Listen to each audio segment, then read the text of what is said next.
Now, last November, the people of Colorado and Washington voted to legalize the possession and use of small amounts of marijuana and to regulate how marijuana is produced and distributed in their states. And these new laws are just the latest examples of the growing tension between federal and state marijuana laws, and they underscore the persistent uncertainty about how such conflicts are going to be resolved. Should the federal government arrest and prosecute marijuana users in states where they might be in full compliance with state law? Or should the federal government take a completely hands-off approach and let drug laws and policy develop on a state-by-state basis? Or is there some middle ground approach that considers both the national interest and the fundamental principles of federalism, including the rights of voters to decide what's best for their own individual states? On this map, we have a total of 21 states that have legalized marijuana for medical purposes. 16 of the states have decriminalized the possession of small amounts of marijuana. But every one of these changes in state marijuana laws have taken place against the same background. Possession of any amount of marijuana is still a criminal penalty under federal law. Now, the question I have is, what role should the federal government play in those states where marijuana use is legal? I think it's important to first identify the areas in which there's broad agreement and common ground. For example, the federal government in those states that have legalized marijuana in some way all agree on the necessity of preventing the distribution of marijuana to minors. Likewise, there's agreement about the need to prevent criminal enterprises from profiting from marijuana sales, and the goal of reducing violent crime, the dangers associated with drug driving. These are important safety concerns, and I appreciate everybody who's acting to address those, from the federal to the state and to the local law enforcement. Now, I hope, though, that we might be agreement on the fact we can't be satisfied with the status quo. We know the black market for illegal marijuana in this country endangers public safety. The black market continues to contribute to violence along the southwest border. It continues to thrive despite the billions of dollars that have already been spent on enforcement efforts at the federal, state, and local levels. It's also clear that the absolute criminalization of personal marijuana use has contributed to our nation's soaring prison population. It's disproportionately affected people of color. And in this context, it's no surprise that states are considering new calibrated solutions that reach beyond the traditional laws. And anybody who, and two of us say right here, who have been prosecutors, know that you can't begin to prosecute all of the laws that are on the books. You don't have the resources. The question is, what resources should we use and where? I asked the administration last December for its responses to the measures, especially Colorado and Washington. It took some time, but I'm encouraged by the policy guidance the Deputy Attorney General recently provided to federal prosecutors. Federal agents and prosecutors have scarce investigative resources. I really don't think they should be devoting them to pursuing low-level users of marijuana who are complying with the laws of their states.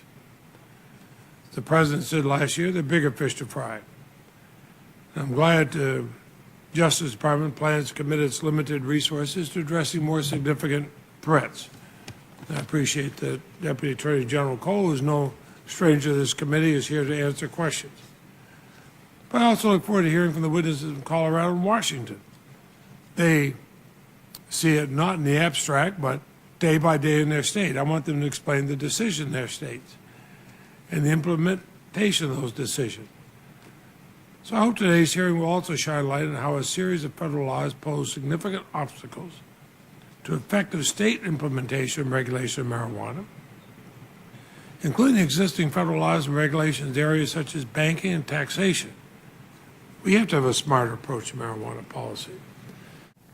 The priorities that have guided our efforts are as follows: preventing the distribution of marijuana to minors, preventing revenue from the sale of marijuana from going to criminal enterprises, gangs, and cartels, preventing the diversion of marijuana from states where it is legal under state law in some form to other states, preventing state-authorized marijuana activity from being used as a cover or pretext for the trafficking of other illegal drugs or other illegal activity, preventing violence and the use of firearms in the cultivation and distribution of marijuana, preventing drugged driving and the exacerbation of other public health consequences associated with marijuana use, preventing the growing of marijuana on public lands and the attendant public safety and environmental dangers posed by marijuana production on public lands, and preventing marijuana possession or use on federal property.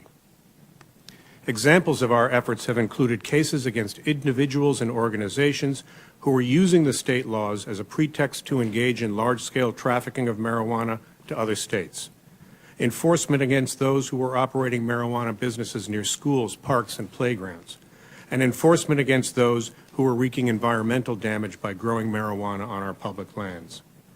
On the other hand, the Department has not historically devoted our finite resources to prosecuting individuals whose conduct is limited to the possession of marijuana for personal use on private property.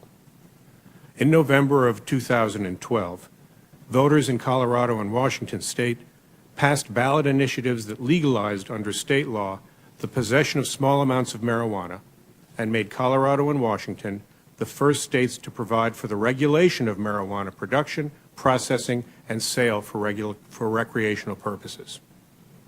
The Department of Justice has reviewed these ballot initiatives in the context of our enforcement priorities.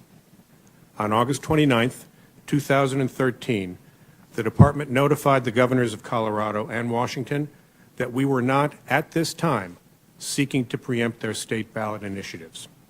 We advised the governors that we expected their states to implement strong and effective regulatory and enforcement systems to fully protect against the public health and safety harms that are the focus of our marijuana enforcement priorities, and that the Department would continue to investigate and prosecute cases in Washington and in Colorado in which the underlying conduct implicated our federal interests.